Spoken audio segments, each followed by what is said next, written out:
ಎಲ್ರಿಗೂ ನಮಸ್ಕಾರ. ಇವತ್ತು ನಾನು ಪರಮಪೂಜ್ಯ ಶ್ರೀ ಸಿದ್ದೇಶ್ವರ ಸ್ವಾಮೀಜಿಯವರ ದೃಷ್ಟಿಯಂತೆ ಸೃಷ್ಟಿ ಎಂಬ ಪುಸ್ತಕದಿಂದ ಶೂನ್ಯ ನಿಶೂನ್ಯ ಎಂಬುದರ ಬಗ್ಗೆ ಓದಲಿದ್ದೇನೆ. ಓಂ ಪೂರ್ಣಮದಂ ಪೂರ್ಣಮಿದಂ ಪೂರ್ಣಾತ್ ಪೂರ್ಣಮುದಚ್ಯತೆ ಪೂರ್ಣಸ್ಯ ಪೂರ್ಣಮಾದಾಯ ಪೂರ್ಣಮೇವಾವಶಿಷ್ಯತೆ. ನಮ್ಮ ಋಷಿಮುನಿಗಳು ಶೂನ್ಯಕ್ಕೆ ಪೂರ್ಣವೆಂದು ಕರೆದರು. ಅದು ಪೂರ್ಣ, ಇದು ಪೂರ್ಣ. ಪೂರ್ಣದಿಂದ ಪೂರ್ಣವನ್ನು ತೆಗೆದರೆ ಪೂರ್ಣವೇ ಉಳಿಯುವಂಥದ್ದು. ಸಂಖ್ಯೆಯಲ್ಲಿ ಹೋರಾಟವಿದೆ, ಆದರೆ ಶೂನ್ಯದಲ್ಲಿ ಹೋರಾಟವಿರುವುದಿಲ್ಲ. ಈಗ ಒಬ್ಬ ಪುರುಷ ಒಂದು ಮದುವೆ ಆದರೆ ಅದು ಸರಿ, ಇನ್ನೊಂದು ಮದುವೆ ಆದರೆ ಸಾಮಾನ್ಯವಾಗಿ ಆ ಕುಟುಂಬದಲ್ಲಿ ಹೋರಾಟ ಪ್ರಾರಂಭವಾಗುವುದಿಲ್ವೇ?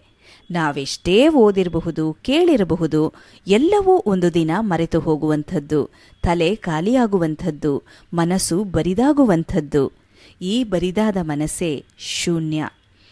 ದಂಪತಿಗಳು ಹೊಸದಾಗಿ ಮದುವೆ ಆದಾಗ ಇಬ್ಬರೇ ಇರುತ್ತಾರೆ. ತದನಂತರ ಮಕ್ಕಳಾಗುತ್ತಾರೆ. ನಂತರ ಶಿಕ್ಷಣ ಪಡೆದು ಮಕ್ಕಳೂ ಕೂಡ ಅವರವರ ಕೆಲಸದಲ್ಲಿ ಮಗ್ನರಾಗ್ತಾರೆ.